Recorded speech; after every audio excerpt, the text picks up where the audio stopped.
About Cars, a podcast for car enthusiasts and the people who love them. Hello, my friends. This is Mickey Desai, your host and producer of The Thing About Cars. I've got a very exciting announcement for you. You may remember that special conversation we had with Warren Jobs. He's the CEO of Sealskin Covers. Well, guess what? We're going to actually give away a sealskin cover to one lucky listener of The Thing About Cars. At the end of this episode, I'll tell you how to enter to win the sealskin cover. In the meantime, I hope you enjoyed this episode of The Thing About Cars. Hello and welcome back. This is Mickey, one of your hosts for The Thing About Cars. Around the table, we've got Beka, Ronny, Ben. We've got an interesting agenda in front of us today. It's sort of a rainy day here in Atlanta, Georgia. Recording, as always, in Strongbox West. I'm sort of obligated to say that. Thank you, Strongbox West. We're going to start this show with our trivia segment, which I think we're going to change the name. It used to be Jalopy Joust, and I'm kind of liking Grand Trivia Auto. Yeah. So let's do that like until Rockstar sends us a cease and desist. Right. And so our Grand Trivia Auto segment for today, the question is, what car had the first electric starter? Oh. I'm sure many of you may know this already, but what car had the first electric starter? Was it Ford, Cadillac, Bugatti, or Hudson? And think about that. We'll give the answer before the end of the show.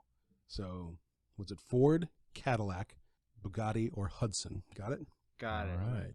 Ben, on the board you wrote Lotus update exclamation point. What's the Lotus update? Well, it's a long overdue update, but the suspension is all done. So that's been, well, except for some of the adjustment, but I've got to get the rest of the car together enough to then have the weight correct that I can put two people inside it, then crawl around underneath while I adjust the ride height. But the installation's done. Fantastic. So all those components are Awesome. finally in. It took a long time and a lot of just kind of hair pulling and figuring out, next steps I didn't need. Plus the braking system is trailing behind that. It's in a close second place right now. Had a little plumbing issue with the master cylinder, but that's in progress. not that one that was so hard to get. Well, it had some leaks, one from one of the seals inside and one at one of the connections. And, of course, these are on brake lines that I made and flared myself, the first ones I'd ever done. 3 of my 4 flares were fine, but the one just wasn't working. 3 out of 4 ain't bad. No, it's not. So you had to redo it. Yeah, and that's in progress yet. I think I'm going to get a pro to do I had to rebend this piece of pipe completely from new because I couldn't just reflare the old one. I tried cutting just the flare off, but those tools you borrow from the auto parts store are a little crude, and they just weren't Substandard. Yeah, they weren't quite getting it, so I'm going to have a shop do the flare on this new brake line just to eliminate all doubt. So with all the hair pulling around the suspension, what was the hardest part and what was the turning point? Well, part of it was figuring out what I needed because it seemed like the ride height was incorrect. Yeah, I remember you saying that. Right, and so consulting people in forums and such, guys who'd been there and done that, figuring out what to get, and then part of it was how to install it. Because I'm kind of looking at the new parts and the old parts and going, there are a few things that are different here. And do I need these rubber bump stops? Do I need these aluminum spacers? And again, consulting the wisdom of the been there, done that set and figuring out what I did and didn't need. And then I said, then somebody said, well, check the installation sheet. And I said, what installation sheet? And then, so then somebody sent that to me. Said, yeah, this was supposed to be in the box with that stuff.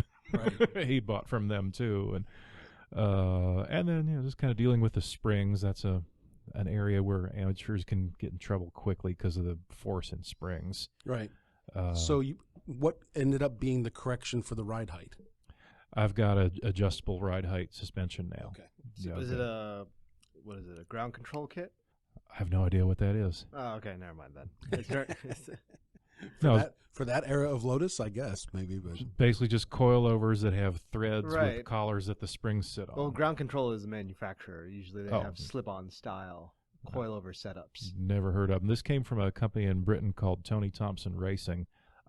Sounds very appropriately British. Yeah, I don't know if they make this stuff or somebody else does for them, which is probably the latter. But they're kind of the go-to for doing this kind of thing with old Lotuses. They've raced a few Elans, and they've got all kinds of cool bits you can put on those older ones. so continuing forward with the plan, the next step is finish the brakes, and then what? Well, I've already kind of started on the next step because everything overlaps. Sure. I've been trying to get the interior a little more back together. And a big item there, y'all might remember famous Frank, who we had on microphone some months ago. Frank was a guest some months ago, yeah. Yeah, he said that he's in one of his businesses is interior components for old Lotus cars. Well, because the Plus 2 is a little rare, there aren't that many of them around. That's the model I've got. They're especially rare on this side of the ocean. He wanted to make a reproduction center console for Plus 2s. And so here I am in the same city, and my interior just happens to be taken apart. So I loaned him my center console, and this is a big piece of vacuum-formed ABS plastic. Right. It's about 5-6 feet long, but it's made of thin ABS plastic that's, just vacuum-formed over a mold. Right. Fairly simple in theory, but apparently not that easy to produce because of its size. But he took mine. He sent that to a mold maker who took a long, long time to get it all right, but he's got these things ready now. He brought me the number one off the mold a couple weeks ago and said, here, have it. And it looks beautiful. I can't believe that the mold was made for my console because it looks so much straighter and neater and nice. Not that mine was in bad shape, but, just the 50 years of age kind of show on it. Right. It amazes me, though, that, especially with the rarity of that car on this side of the pond, right, that you would go through all the trouble to get manufacturing for that particular part done. Like, how much demand can there be for that? He's probably going to send more of them to the UK than he'll sell here. Yeah. There are significantly more of them over there. And there's, some of them in continental Europe and places like that as well. I mean, it's a 50-year-old car, right? I mean, right. Yeah. I think there's about 1,100 Plus 2s believed to be still on the road out of probably 5,000 made. So I got that new center console, which I may just save. I may tuck that away and keep for later and put my old one back in. I haven't decided yet. Use the old one till I can't or something. I just got the defroster vents back from the powder coat shop. I learned the hard way that the black wrinkle finish paint from a rattle can is not a good idea. It just doesn't work that well. I tried and tried and tried, but I couldn't get it to look right. So take these little defroster vents to a powder coater, local powder coater, and up in Gwinnett where I live, and oh man, they look good. Worth the money. Worth the money to have a pro do that. So I have to ask, the ubiquitous question is, what's your timeline for getting it back on the road? Well, it keeps shifting due to all the setbacks, but currently by September. Right. I mean, life gets in the way, and we all know how that goes, but September. Okay. And it'll be a primitive back on the road, but sure, it'll be operable. I want to take it to the British Car Fair. So, I'm about to try, maybe this weekend I may try to get some of the glass back in.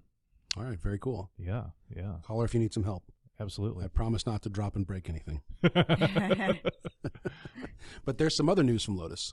Yes, there is. They just unveiled a few days ago this new, really, really top-end, what people like to call a hypercar or a halo car, something that we can all only dream about. It looked really slick. They've been kind of teasing it for a while, and then they finally showed us the other day what's under the sheet. And when I was seeing the teases, it looked like the thing was going to be called Evija, E-V-I-J-A, and I said, that's a stupid name.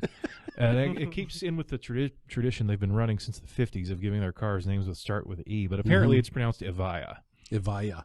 But that's not intuitive, so right. Raspberries to the naming committee there. But this thing is pretty slick. It's hard to describe in words. I think it's a little derivative because everybody's saying, oh, well, that part looks like a McLaren, that part looks like a Ford GT, things like that. But it's all electric. It's it's fully electric. It's supposed to be able to get to 189 miles an hour in sub 8 seconds or something. 0 to 60 in 2 seconds or something like that, and it's going to cost in the United States about $2.1 million, and only 130 will be produced. Oh my God, that's a shame. So in that kind of fantasy land, I kind of have a hard time carrying. Yeah. Well, I admire that. You say you have a hard time carrying, and I have a hard time getting over my frustration of how am I ever going to afford anything like that. Well, look at it this way. If you can afford something halfway like that, if you can afford something a tenth of the way like that. Yes. A $200,000 car would be great. Sure. But the I guess the upside of it is too that some of this stuff is eventually going to filter down into other products, things that are more down to earth. Very exciting. Have you guys seen it yet? The pictures of Ben's this discovery? No. Evija? We'll have to check that out. It's pretty far out. The whole Lotus community is kind of a buzz of talking about it. Right. Oh, it looks pretty gnarly. I just pulled it up on the Googles. Mm-hmm. The Googles. The Google machine. Yeah, the Googleables are. It's a gnarly looking thing. Okay, I see what you're talking about. With this part comes from McLaren, and Right. geez, there's almost See, Dodge-ish I have there. a hard time with that. This part comes from McLaren. This part comes from something else. I mean, the minute you start looking at any supercar, there are going to be certain baseline similarities that start to Right. erupt, right? The physics just lends itself to that. Right. So the joke I gave all those people was, so you're saying it's derivative. Right. Yes. But look too at like jet airliners. They all kind of look the same, and there's a reason for that. Right. Because decades of distillation of the engineering, they've boiled it down to the basic package that works. Right. Yeah. A lot of it still looks very prototypey. Oh yeah. I can't see it being mainline construction or being in full production as it is per the Googles. Most interesting. Oh, you lost me at the doors. I know so many of them do that, but still. Yeah. There's kind of an engineering reason for that because the body's a little side pod like, and it's kind of the only way you can really practically open doors with that. Well, not just that. I mean, if you were to do side opening doors, you would have a very slim window to get into.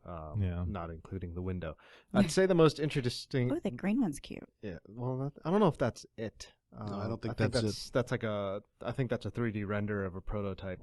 The most interesting yeah. concept Yeah. about this is where the side ducts go. So typically on most supercars and exotic cars, the side ducting goes into the engine bay to force feed the rear-mounted engine or mid-mounted engine for the intake or for brake ducting or something along those lines.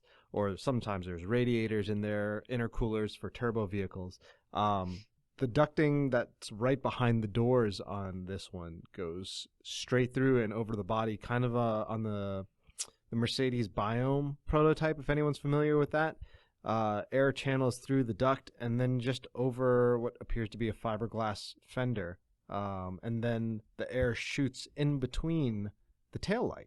Like the taillight is a big circle of sorts. It's not circular, but it's round. It's like take the Dodge taillights and squish them in the middle and ish. Well, then Why do they port it like that? And the way it goes kind of between the body and the rear wheel with a little piece above like that, I think that's where people are seeing the Ford GT thing. Yeah. Yeah. So this whole channel here is aero purpose. It's all Yeah. aerodynamic. So instead of having an additional spoiler, the body of the car kind of acts as a spoiler, and you can also kind of see that That's it pretty does cool. have an additional retractable spoiler. Those two little silver dots in the middle at the top are probably You get a little bit of a frontal area reduction too. yeah. So- So it's very clever in its design in that sense, but I don't know how the NHTSA and DOT will respond to this design.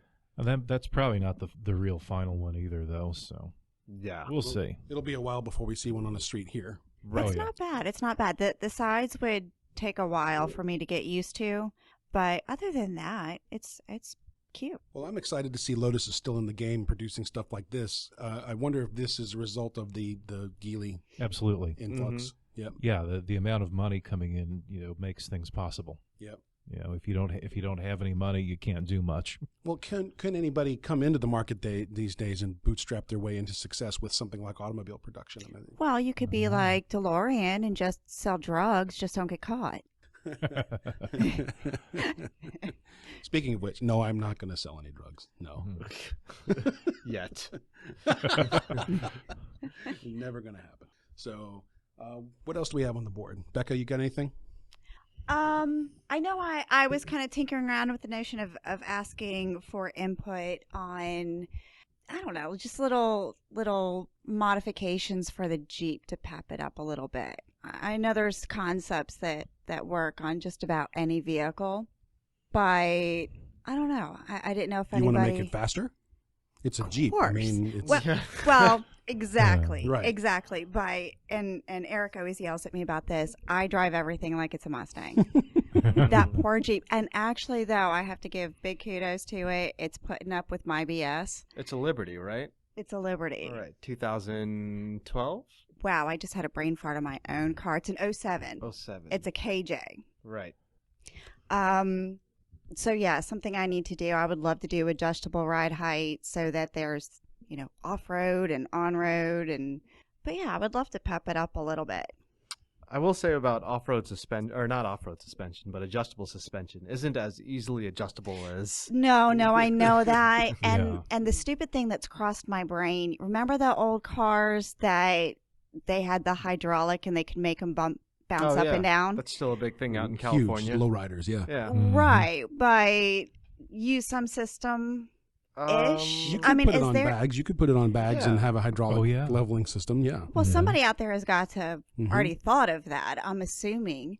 But it's a Liberty, right? It's not meant to be the same rugged piece of rock crawling hardware that the Wrangler is or anything like that. Right, the wheel wells are different. I mean, mine is still a 4x4, but Mhm. it's Basically car-based unibody, Right. kind of thing. Right. now there are people that have modified theirs. There's plenty of pictures of people taking their Liberty out rock Oh, yeah. crawling, and it's It can be done, yeah. the drivetrain is the same. I'm assuming it's just the original suspension and clearance that causes any issue. So what was Ronnie's checklist on prioritizing modifications to your car? Get your brakes done first, get your suspension done next, and worry about the engine? Start in the back.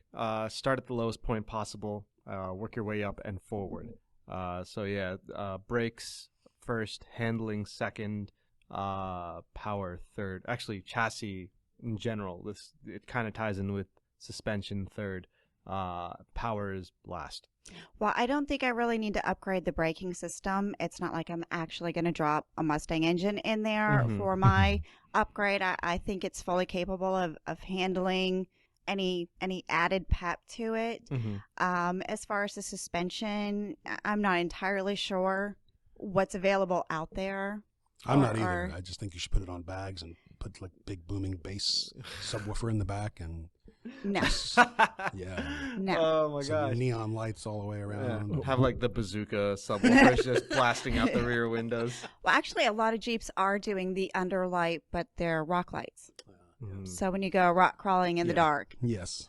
But whatever you do not get one of those angry eyes grills. Oh my God. No. they don't Ah. sell them for the Liberty, but I'm I sure can. somebody does. I can actually cheaply make one. Don't. You don't like angry eyes? It's such a cliche. They're- It was an immediate cliche. Yeah. Why? Why? I think it's funny. I It's thought it better used to than be that. cool. But that was like once upon a time. Now it's like, it just doesn't really serve any purpose. It's better than the eyelashes that everybody's driving around with. I will agree with that.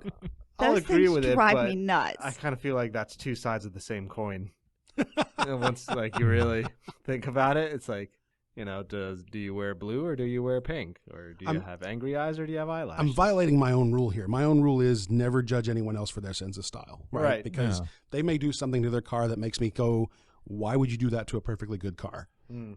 But if they love it, more power to them, right? So technically, yes, if you love the angry eyes and if that makes you happy, you should do it. When it gets so incredibly overdone, Yes.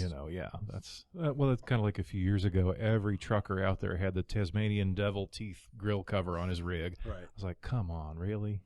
Which I can actually do that to a Jeep pretty You easily could do too. that, yeah. Yeah. But I've only seen the angry eyes on Jeeps, and Yeah. it's not on every Jeep out there. So I would say as far as the grand scheme, the eyelashes, you can stick them on any car. So have you seen angry eyes on anything other than No, I have a not. Wrangler? Yeah, it was a big it's a big Volkswagen thing also. The angry Really? eyes? I haven't Yeah. seen it Huh. on a Volkswagen. Yeah, there's I two didn't different know. ways to do it.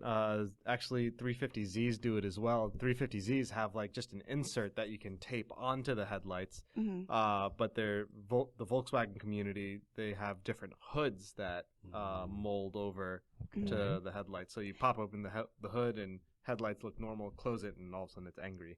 Well, I have perfectly round headlights, kind of like, Jeeps. Mhm. And me just being silly, that the weird things that cross my mind, I've thought about having these little eyelids that are actually on like a little motor. Huh. So you can make it angry when somebody cuts you off, and then you can make it look sleepy, or you Look can up change them around. look up the BMW Gina concept, Gina. That was a car that this is just a concept. I thing. remember This is not this. something you Yeah. can bolt onto your own car, but the entire body of the thing was made of a flexible skin Yep. that had servos underneath that could make it move, and its headlights could wink. But for round headlights, the angriest looking car ever made had perfectly round headlights. That was the 1959 Dodge. Look it up. Listeners, look this up The online. 1959 Dodge. Is that the one they made Christine out of? No, No. that was a 58 Plymouth Fury. I see. Very Is it good. This thing? There you go. That's one pissed off car. I believe that's it Yeah. right there. And Yeah. now imagine that as a police car bearing down on you.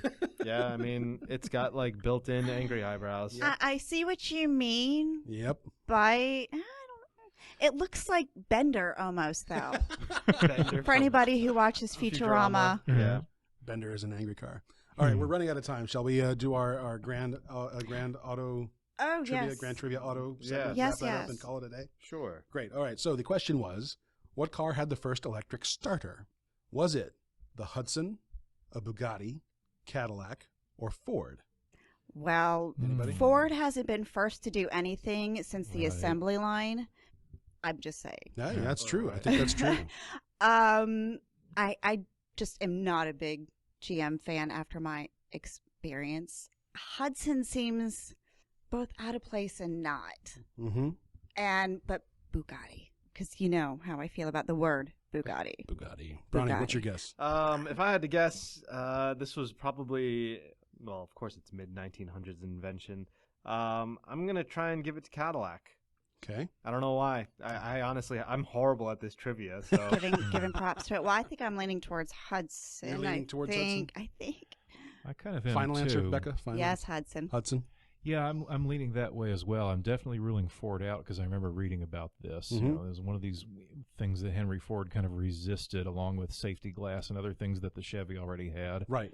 And Bugatti, well, I mean, you know, but when electric legs, that shows I'm a motorcyclist. When electric starters were coming out, they weren't even really on the map yet. They were just building scrappy little race cars, and so I'm kind of thinking Hudson. Hudson. 'Cause, All right. yeah, it's kind of they've kind of been an outlier. They've done a lot of kind of different things. So So the answer is Cadillac. Oh Yay, Ronnie! I think this is like my second one out of 30.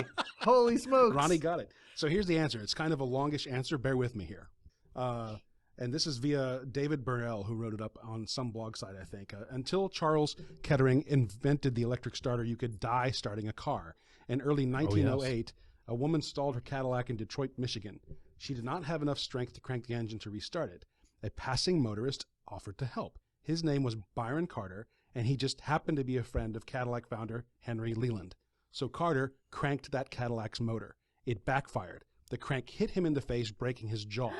Ow. Carter was then admitted to a hospital, but an infection and gangrene set in, and in those days, without antibiotics, he died. oh yeah, Carter's death led Leland to vow that Cadillac would rid its cars of the hand starter crank, and so he called on Charles Kettering, who owned, get this, Dayton Engineering Laboratories Company. You and I better know it by its acronym, Delco. yep. In 1911, Charles Kettering with Henry Leland invented and filed U.S. patent 1,150,523. That'll be on a pop quiz later. They filed a patent for an electric starter in America. Kettering had replaced the hand crank on NCR's cash registers with an electric motor already. He had already done it on cash registers. So the device was tested in 1911 and introduced in Cadillac's 1912 models. Within 5 years, self-starters would become standard on every single automobile produced.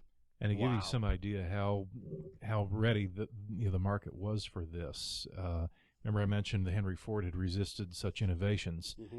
The Model T was probably the most accessorized car in history. There were big, thick catalogs of stuff you could get for Model Ts, and the best-selling accessory ever for the Model T was a little clutch you could put on the crank to keep it from popping back on you. Interesting. In fact, there's a whole technique for how to crank those old cars. You never wrap your thumb around the handle because if it kicks back, it'll break your You're going to thumb. break your thumb. Better than breaking your jaw and getting gangrene, I think. There's but- also a certain way to stand so you get the most torque on it and things like that. But the guy who invented that little crank clutch for the Model T made millions. So here's my stupid question of the day is, if I go to a car show and I see a Model T, how come those guys aren't hand cranking their Model Ts? Because a lot of them did get retrofitted with electric starters eventually. A lot of things got retrofitted on Ts. Back in the 80s, I visited the Henry Ford Museum in Greenfield Village out back, which is like a little recreation of Henry Ford's hometown, and they give rides around in Model Ts. And I was asking about them, and the guy driving said, "Oh yeah, these have been retrofitted with a starter and with a water pump. That was something they didn't originally have Mhm. because they run them all day at low speed. Right. Fuel pumps are something T's didn't have either. That was a popular retrofit. Right. Mhm. All kinds of things like that. They were primitive cars, and so Sure, people absolutely. keep using them. They adapt them to make them work better. Can we do an LS swap on a Model T? Oh God. Why wouldn't we? LS swap everything. You'd need to swap the whole rest of the powertrain to keep it from exploding in the driveway, but Everything sure, would go, shatter. go for it. Yeah. Just one rev, the whole car just. Right. Just revving it would make the whole thing lean I from know. the torque reaction. The whole torque you'd be on two wheels just from torque.